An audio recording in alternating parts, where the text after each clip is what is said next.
بھائی بیٹھا کریں، آپ کے فائدے کی باتیں ہیں۔ مڑال کدے خلاصے پرو شاید تھکنے ہو تو پھر یہ خلاصہ بس کری چھوڑنے کی ہیں جی، ہیں جی، اچھا ماشاء اللہ، بچوں کئی روسی دے جلنے رہنے اٹھی تھے،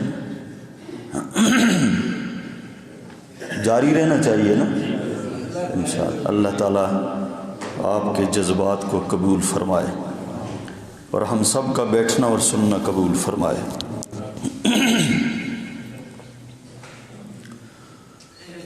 اعوذ باللہ من الشیطان الرجیم، بسم اللہ الرحمن الرحیم۔ یہ ہے جی 9واں سپارہ اور سورہ اعراف۔ اعراف کے حوالے سے کل ایک بات رہ گئی تھی، یہ اصحاب الاعراف کون ہیں؟ کچھ لوگ کہتے ہیں جی کہ یہ باہر جو بھائی اندر آ جائیں، بھائی اندر تشریف لیں، کافی جگہ اندر، کہ جن کی یہ وہ لوگ ہوں گے کہ جن کی نیکیاں اور بدیاں برابر ہوں گی، اور وہ پل صراط پر درمیان میں ایک جگہ پر کھڑے کر دیے جائیں گے کہ جہاں سے ان کو ایک طرف جنتی بھی نظر آئیں گے اور ایک طرف دوزخی بھی نظر آئیں گے۔ بعض لوگوں کا یہ خیال ہے، لیکن راجح قول یہ ہے کہ یہ وہ لوگ نہیں ہوں گے کہ جن کی نیکیاں اور برائیاں برابر تھی اور ان کو کھڑا کر دیا گیا۔ راجح قول یہ ہے کہ یہ لوگ مبشر کے طور پر اللہ تعالیٰ ان کو کھڑا کرے گا، اور یہ اس امت کے بڑے بڑے علماء اور بڑے بڑے صالحین ہوں گے کہ جن کو اللہ تعالیٰ بطور مہمان خصوصی کے ایک اعلیٰ مقام پر کھڑا کرے گا اور ان کو بطور مبشر کے دکھایا جائے گا۔ جنتیوں کو بھی دیکھیں گے، ان سے بھی کلام کریں گے، اور جہنمیوں کو بھی دیکھیں گے، اور یہ پر امید ہوں گے اپنے جنت کے داخلے کے لیے۔ تو یہ بطور مبشر کے عزت والے ایک مقام پر یہ کھڑے ہوں گے، ان کو اصحاب الاعراف کہا گیا ہے۔ 9ویں پارے کا پہلا رکوع، اس کی آیت نمبر 94 تا 102۔ کل میں نے آخر میں یہ بات چھوڑی تھی کہ قوم نوح، قوم عود، قوم صالح، قوم لوط، قوم شعیب یہ کیوں تباہ ہوئی؟ ظاہر ہے ہر نبی نے کہا یا قوم اعبدوا اللہ، یا قوم اعبدوا اللہ، اے ہماری قوم اللہ کی عبادت کرو، اللہ کی عبادت کرو، اور نہ انہوں نے اللہ کی بات مانی، ایمان لائے، اور نہ نبیوں کی بات مانی، اور اپنی شرک کے اندر، کفر کے اندر، برائیوں کے اندر مبتلا رہے، تو جس کے نتیجے کے اندر ان کو تباہ و برباد کر دیا گیا۔ اور اسی پہلے رکوع کے اندر بھی وہی بات اللہ تبارک و تعالیٰ نے ان قوموں کی ہسٹری کو ہی بیان کیا ہے، ان کی برائیوں کو بھی اور ان کے انجام کو بھی۔ اور اللہ تعالیٰ نے یہ بات بھی اگلے رکوع میں بیان کی ہے کہ وَلَوْ أَنَّ أَهْلَ الْقُرَىٰ آمَنُوا وَاتَّقَوْا لَفَتَحْنَا عَلَيْهِمْ بَرَكَاتٍ مِّنَ السَّمَاءِ وَالْأَرْضِ وَلَٰكِنْ كَذَّبُوا فَأَخَذْنَاهُمْ بِمَا كَانُوا يَكْسِبُونَ۔ اگر یہ بستیوں والے ایمان لے آتے، واتقوا اللہ سے ڈر جاتے، تقوی اختیار کر لیتے، لفتحنا علیہم ہم ان پر کھول دیتے، برکات من السماء والارض زمینوں اور آسمانوں سے برکتوں کے دروازے کھول دیتے۔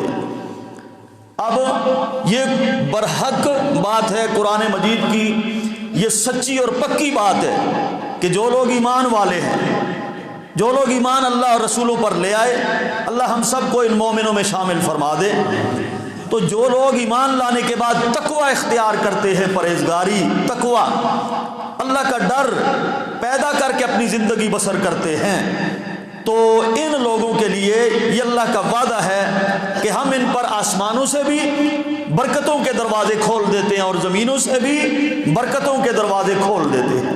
یہ پکی بات ہے بھائی، قرآن کی بات میں نعوذ باللہ کوئی شبہ ہو سکتا؟ اس لیے اللہ اور رسول کے حکموں کے عین مطابق آپ زندگی گزاریں، یہ اللہ کا وعدہ ہے تمہارے لیے، زمین سے بھی رزق کے دروازے کھلیں گے، آسمانوں سے بھی آپ پر رزق اور برکتیں نازل ہوں گی۔ اور اللہ تعالیٰ ہر قسم کے لاس آزمائشوں سے بھی محفوظ فرمائے گا، یہ اللہ کا وعدہ ہے۔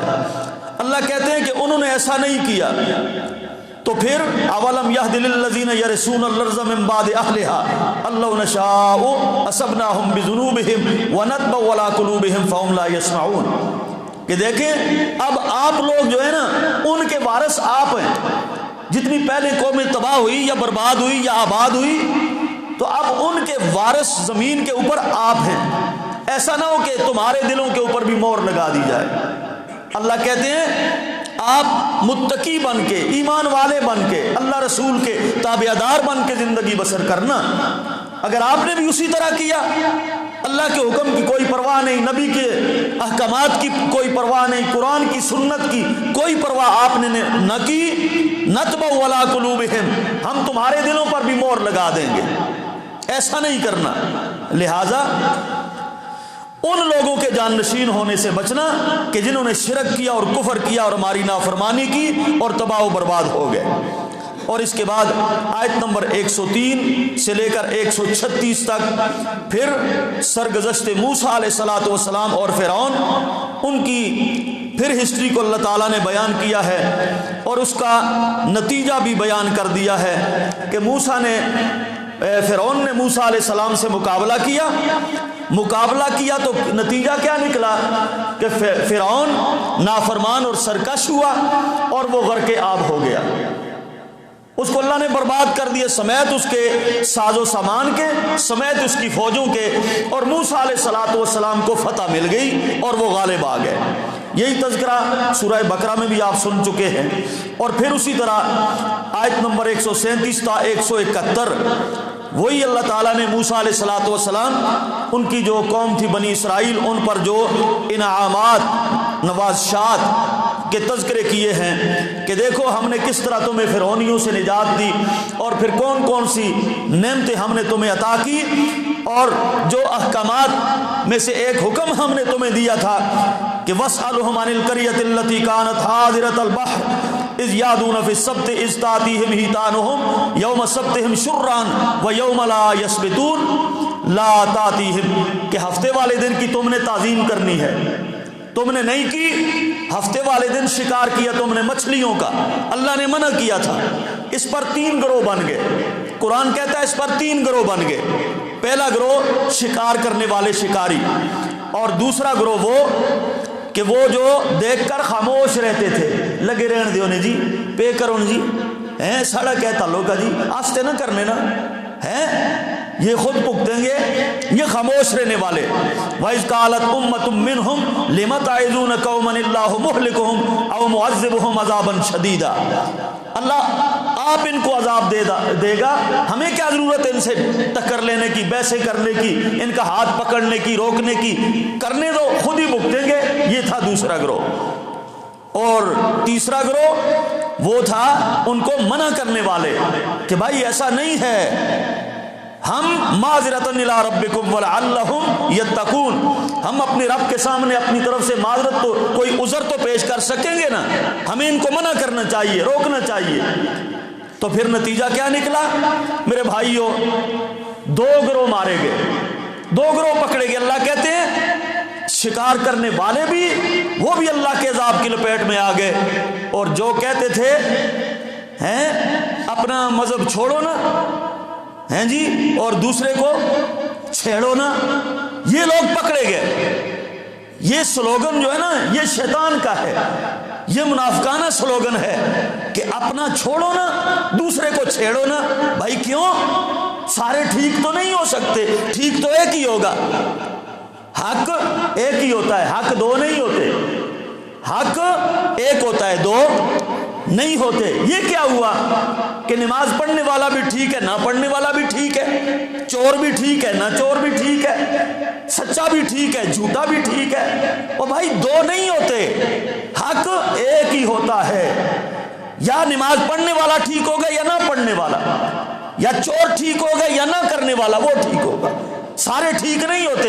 ایسا نہیں ہے کہ میں بھی ٹھیک تو وہ بھی ٹھیک، اپنا مذہب مسلک چھوڑو نا، ان کو چھیڑو نا، جہاں کوئی لگائے لگا رہنے دو، یہ منافقانہ سلوگن ہے۔ اللہ تعالیٰ ہمیں سمجھ عطا فرمائے. ہمیں تحقیق کرنی چاہیے کہ کون سی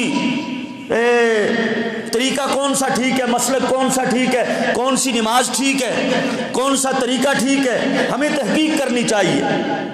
جو تحقیق نہیں کرتے اور اسی طرح چلتے رہتے ہیں، حق اور باطل کی تمیز نہیں کرتے، اسی طرح چلتے رہتے ہیں، سب ٹھیک ہے جی، تو یاد رکھو وہ پکڑے جائیں گے. اللہ نے آپ کو 5 حصے دی، 6 حصے دی ہیں آپ کو، اس لیے نہیں دی کہ آپ دنیا کے معاملات پھلورتے پھرو اور ان کو چھانٹی کرتے پھرو. اپنی نماز کی بھی چھانٹی کر لو. جو آپ پڑھ رہے ہیں ٹھیک ہے کہ نہیں، سنت کے مطابق ہے کہ نہیں، جس راستے پہ مسلک پہ آپ چل رہے ہیں کیا یہ فقہ قرآن اور سنت کے مطابق ہے کہ نہیں ہے جی.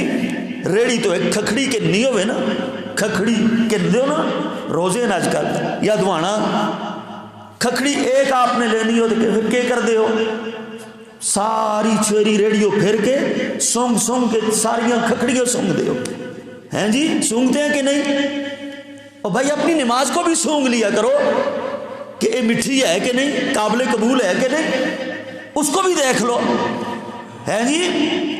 آدھا کلو ٹماٹر ہی لینے ہو، کتنا آپ اس کو کرتے ہیں، یہ ترکے دے، یہ چاہ، یہ کچا ہے، پھر اس پر بہت سارا ٹائم لگاتے ہیں آپ. تو ایک نماز ہی ہے، اتنا بڑا اہم فریضہ ہے یہ، اس کے اوپر آپ تحقیق کرنے کے لیے تیار نہیں ہے کہ یہ قابل قبول ہوگی کہ نہیں، نبی والی ہے کہ نہیں، صحابہ والی ہے کہ نہیں.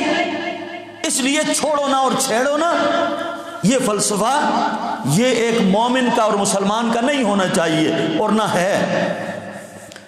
اللہ تعالی ہم سب کو سمجھ عطا فرمائے. اس سے آگے آیت نمبر 172 تا 198 اللہ تعالیٰ نے ایک کانفرنس کا ذکر کیا ہے جو عالم ارواح کے اندر منعقد کی گئی ہے جی، جس کو عہد الست کہا جاتا ہے شریعت کی زبان میں. وَإِذْ أَخَذَ رَبُّكَ مِن بَنِي آدَمَ مِن ظُهُورِهِمْ ذُرِّيَّتَهُمْ وَأَشْهَدَهُمْ عَلَىٰ أَنفُسِهِمْ أَلَسْتُ بِرَبِّكُمْ قَالُوا بَلَىٰ.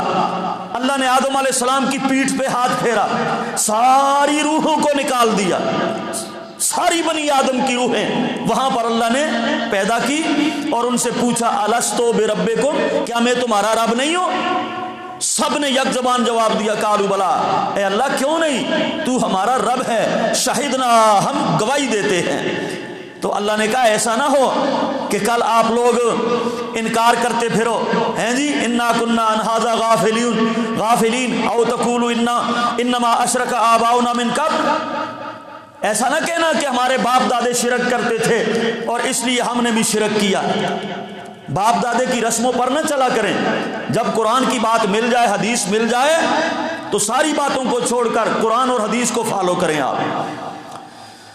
اور جی آگے اللہ تعالیٰ نے یہ بات ارشاد فرمائی اولم ینظروا فی ملکوت السماوات والارض، کیا آپ لوگ دیکھتے نہیں ہو زمین و آسمانوں کے اوپر بادشاہی کس کی ہے اور کس نے ان کو پیدا کیا ہے جی.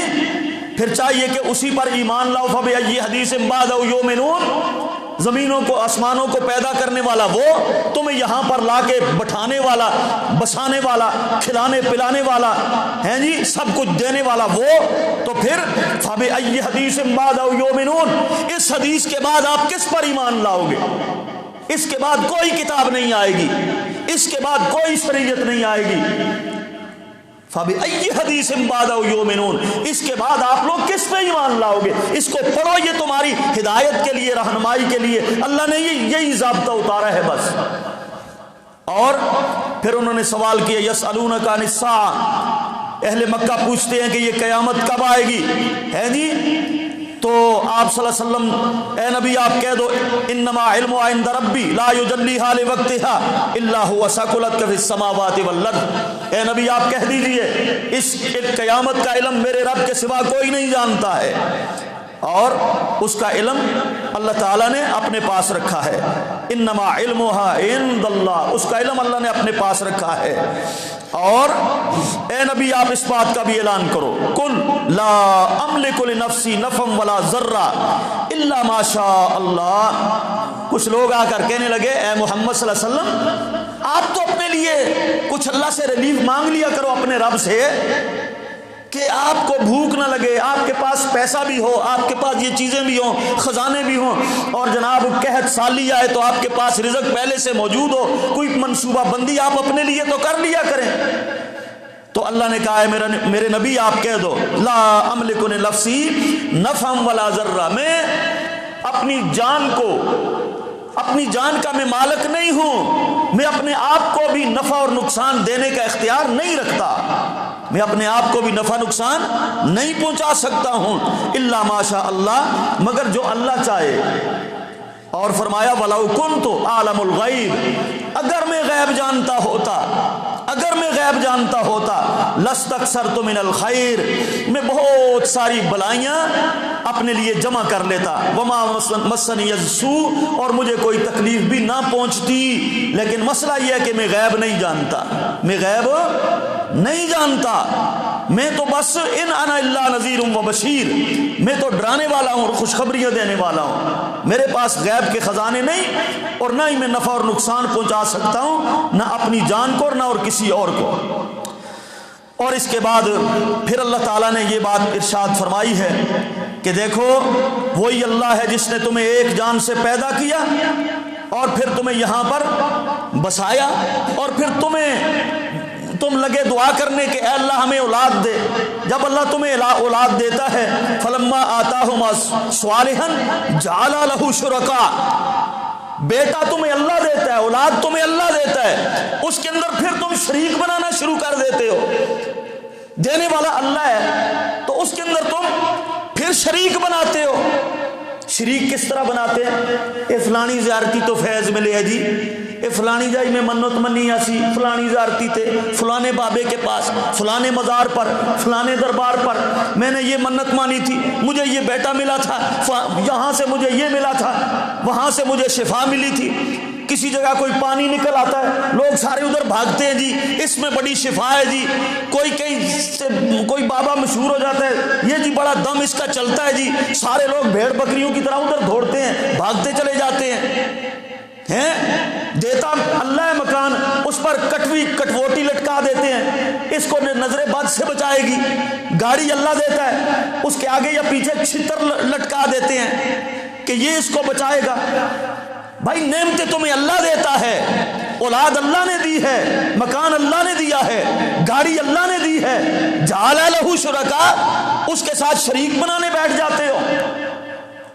تو یہ اللہ تعالیٰ نے یہ بیان کیا ہے کہ یہ کفر ہے، اس طرح نہ کیا کرو، وہ دینے پر بھی قادر ہے اور لینے پر بھی قادر ہے۔ دیکھو اللہ کہتے ہیں اَیُشْرِکُونَ مَا لَا يَخْلُقُ شَيْئًا وَهُمْ يُخْلَقُونَ، جن چیزوں کو تم اللہ کا شریک بنا رہے ہو وہ تو خود مخلوق ہیں، وَهُمْ يُخْلَقُونَ، وہ خود مخلوق ہیں، وہ کچھ نہیں تمہارا کر سکتے، نہ فائدہ اور نہ نقصان، اور نہ تمہاری مدد اور نہ نقصان کے اوپر وہ قادر ہیں۔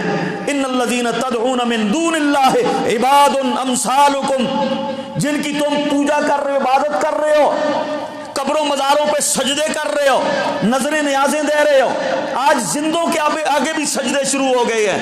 اللہ کہتے ہیں عباد امثالکم، یہ تمہاری طرح کے بندے ہیں، ان کے آگے اپنی پیشانی مت جھکاؤ۔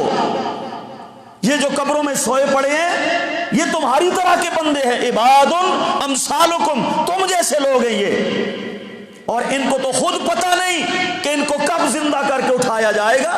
اللہ کہتے ہیں اچھا فدعوہم، اچھا پکارو انہیں، فلیستجیبوا لکم، ان کو چاہیے کہ تمہیں وہ جواب دے تمہاری آواز پکار کا، اگر تم سچے ہو۔ کیا ان کے پاس پاؤں ہیں اب چلنے کے لیے، یا ان کے پاس ہاتھ ہیں پکڑنے کے لیے، یا ان کے پاس آنکھیں ہیں دیکھنے کے لیے، یا ان کے پاس اب کان ہیں جو سننے کے لیے؟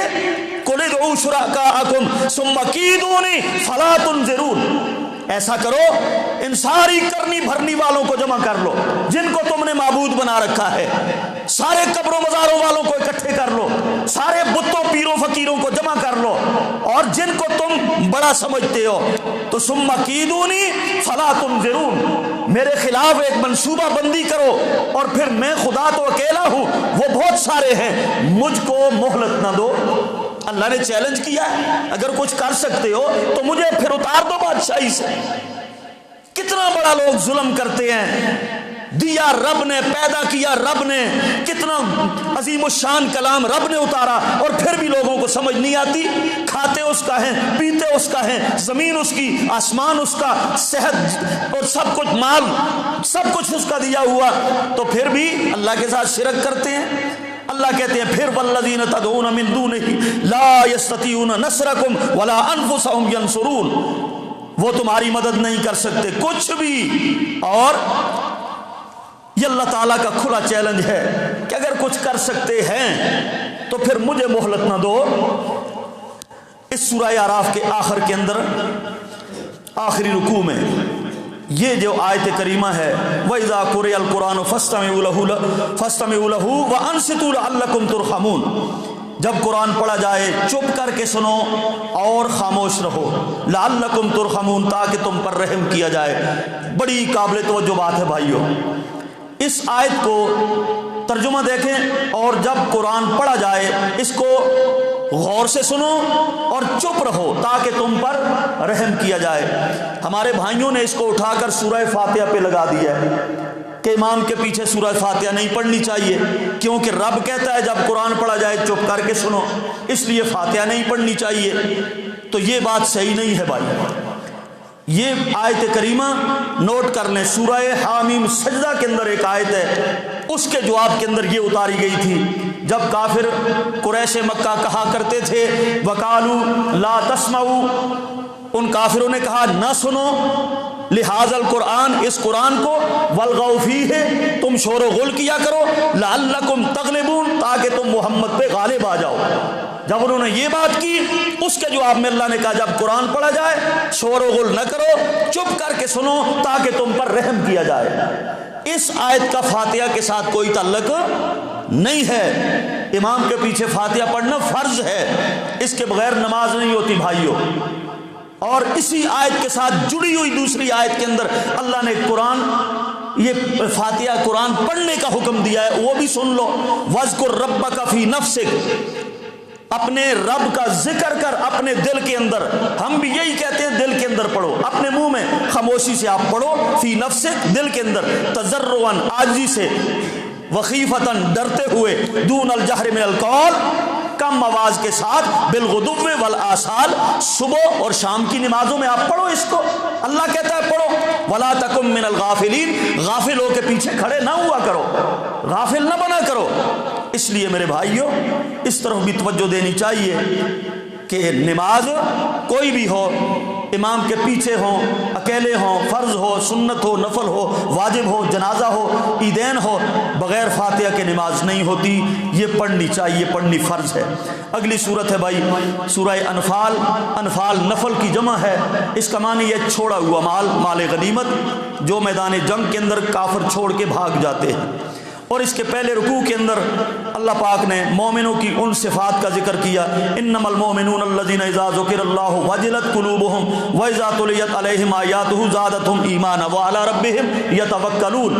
مومن تو وہی ہیں، ان کے سامنے اللہ کا ذکر کیا جاتا ہے تو ان کے دل ڈر جاتے ہیں، جب ان کے سامنے آیتیں پڑھی جاتی ہیں ان کا ایمان کے اندر اضافہ ہو جاتا ہے، مومنوں کے دلوں کے اندر ایمان کا اضافہ ہو جاتا ہے جب قرآن ان کے سامنے پڑھا جاتا ہے۔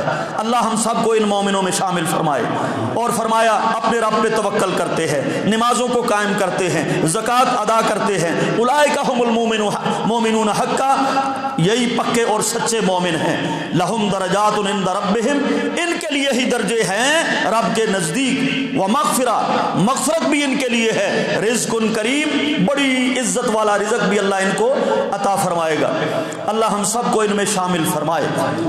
آگے جناب آیت نمبر 5 تا 8، اس کے اندر جنگ بدر اور اس کے شروع کے اندر کچھ مسلمانوں کی طرف سے جو کمزوری کا اظہار کیا تھا اس کا ذکر کیا گیا۔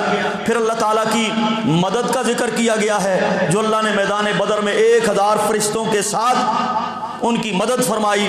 اور اللہ نے فرمایا کہ اللہ تو یہی چاہتا تھا، وَيُرِيدُ اللَّهُ أَن يُحِقَّ الْحَقَّ بِكَلِمَاتِهِ وَيَقْطَعَ دَابِرَ الْكَافِرِينَ، اللہ نے پکا ارادہ کر لیا تھا کہ آج کافروں کی جڑ کو ضرور کاٹا جائے گا، اس لیے اللہ نے تمہیں نکالا اور تھوڑے سے مسلمانوں سے بہت بڑے لشکر کو شکست ہوئی، 70 مارے گئے اور 70 قیدی بنا دیے گئے۔ یہی صورت انفال چل رہی ہے، اور اس کے اندر آگے جا کر اللہ تعالیٰ نے اس کی آیت نمبر 16 میں یہ بات ارشاد فرمائی ہے، 15 اور 16 میں، اے ایمان والو جب بھی تمہارا کافروں سے سامنا ہو جائے اس بات کا خیال کرنا پیٹھ پھیر کے بھاگنا نہیں ہے، جو بھاگ جائے گا اس کے اوپر اللہ کا غضب نازل ہوگا۔ میدان جنگ سے بھاگنا بہت بڑا گناہ ہے، ناقابل معافی جرم ہے، اس لیے جب آپ میدان جنگ میں ہو، ہاں الا یہ کہ پینترا بدلنے کے لیے آپ ادھر ادھر بھاگے تو ٹھیک ہے، لیکن واپس بھاگ جانا سرے سے ہی یہ اللہ کے غضب کو دعوت دینے کے مترادف ہے۔ آگے 20 آیت نمبر 20 تا 24 یہاں پر اللہ تعالیٰ نے پھر مسلمانوں کو یا ایھا الذین آمنوا اطیعوا اللہ ورسولہ ولا تولوا وانتم تسمعون ولا تکونوا کالذین قالوا سمعنا وهم لا يسمعون، ایمان والوں کو مکمل اللہ اور رسول کی تابعداری اور اطاعت کے لیے کہا گیا ہے، اور تم سنتے ہو، ایسا نہ کرنا پہلے لوگوں کی طرح، پہلی امتوں کی طرح نہ کرنا، جب بھی انہیں کہا جاتا اللہ رسول کی تابعداری کی تو وہ کہتے ہیں جی سمعنا و اطعنا، سمعنا و عصینا، ہم نے سن لیا ہے اب ہم کوشش کریں گے، ایسا نہ کرنا، کوشش کریں گے، سن لیا آپ نے کہہ دیا کوشش کریں گے۔ مومن کا یہ جواب نہیں ہوتا کہ سن لیا جی بس ہم کوشش کریں گے، مومن کا جواب یہ ہوتا ہے سمعنا و اطعنا، ہم نے سن لیا اور ہم نے مان لیا، یہ مومن کا جواب ہوتا ہے۔ اور یہ جواب یہ یہودیوں کا جواب ہے، اچھا جی کرسن جی کوشش، مولوی صاحب دعا کرو ہیں، کسی کو نماز کا کہو، پردے کا ہو، داڑھی رکھنے کا کہو، ٹھیک ہے جی کوشش کریں گے، یاد رکھو یہ یہودیوں کا جواب تھا، مومنوں کا یہ جواب نہیں ہوتا۔ اللہ کہتے ہیں اس طرح نہ کرنا، اور ان شر الدواب عند اللہ الصم البکم الذین لا یعقلون، اللہ کے نزدیک وہ لوگ بہت برے ہیں گنگے اور بہرے بن جاتے ہیں جانوروں کی طرح، جب ان کو اللہ رسول کی بات بتائی جاتی ہے جانوروں کی طرح گنگے اور بہرے بن جاتے ہیں۔ اللہ نے ان کو جانوروں کے ساتھ تشبیہ دی ہے، اور کہیں پر اللہ نے ایک جگہ پر اسی صورت میں ان کو کتے کے ساتھ بھی تشبیہ دی ہے جو ہانپتا پھرتا ہے۔ اور پھر اللہ نے اپنے نبی کو فرمایا اے نبی وہ وقت یاد کرو جب آپ مکہ میں تھے اور لوگوں نے آپ کے گھر کا گھیراؤ کر لیا تھا، یمکر بک الذین کفروا لیثبتوک او یقتلوک او یخرجوک یمکرون ویمکر اللہ واللہ خیر الماکرین۔ وہ وقت یاد کرو میرے نبی کہ جب آپ کو کافروں نے منصوبے بنا لیے کہ قید کر دیں آپ کو، یا قتل کر دیں آپ کو، یا آپ کو جلا وطن کر دیں، نکال دیں یہاں سے، ان کی اپنی تدبیریں تھی، اللہ کی اپنی تدبیر تھی، اور وہ بہتر تدبیر کرنے والا ہے۔ اور اس کے بعد اسی رکوع کے اندر آگے قریش مکہ کی طرف سے اللہ تعالیٰ نے یہ بات بیان کی ہے کہ انہوں نے آ کر کعبہ کا، ابو جہل کے بارے میں بھی آتا اور بھی سرداران قریش سے، جنہوں نے آ کر کعبۃ اللہ کا غلاف پکڑ کے دعا کی، اے اللہ اللہم ان کان ھذا ھو الحق من عندک فامطر علینا حجارۃ من السماء، اگر یہ محمد سچا ہے تو پھر تو ہمارے اوپر آسمانوں سے پتھروں کی بارش نازل کر۔ کعبے کا غلاف پکڑ کے ظالم دعا کر رہے ہیں۔ اللہ نے کہا اے نبی ایسا نہیں ہو سکتا، وما کان اللہ لیعذبہم وانت فیہم، اے میرے نبی جب تک تیری رحمت والی ذات ان میں موجود ہے اللہ ان کو عذاب نہیں دے گا، کیونکہ تو ان میں موجود ہے، ہو سکتا ہے تیرے ذریعے ان کو ہدایت مل جائے اور یہ واپس لوٹ آئیں۔ پہلی صورت تو یہ کہ جب تک آپ زندہ ہیں اللہ ان کو عذاب دے گا نہیں، کیونکہ آپ کو ہم نے رحمت بنا کر بھیجا ہے۔ اور دوسری صورت یہ ہے وما کان اللہ معذبہم وہم یستغفرون، ان لوگوں کو اس وقت تک عذاب نہیں دیا جائے گا جب تک یہ لوگ استغفار کرتے رہیں گے۔ اللہ ہمیں بھی استغفار کرنے والا بنا دے۔ اب ہمارے اندر پہلی صورت تو نہیں رہی، اللہ کے نبی تو دنیا سے جا چکے، دوسری صورت ہمارے پاس موجود ہے، اللہ ان لوگوں کو عذاب نہیں دے گا، اللہ کا وعدہ ہے جو یستغفرون، اللہ سے استغفار کرتے رہیں گے۔ اس لیے میرے بھائیوں ناگہانی آفتوں سے، آزمائشوں سے اور نقصان سے، پریشانیوں سے آپ بچنا چاہتے ہیں، استغفار کر کے دیکھو، آزما کے دیکھو۔ جو لوگ استغفار کرتے ہیں نہ ان کے رزق میں کمی آتی ہے، جو استغفار کرتے ہیں نہ ان کو نقصان ہوتا ہے، جو استغفار کرتے ہیں میرے بھائیوں ان پر کوئی آزمائش اللہ پاک نہیں آنے دیتے۔ یہ اللہ کا وعدہ ہے۔ اور آگے اللہ پاک نے اس بات کو بیان کیا ہے کہ یہ لوگ بڑے فخر کرتے ہیں جی ہیں وما لهم اللہ يعذبهم اللہ وهم يصدون عن المسجد الحرام وما كانوا اولیاءه ان اولیاؤه الا المتقون۔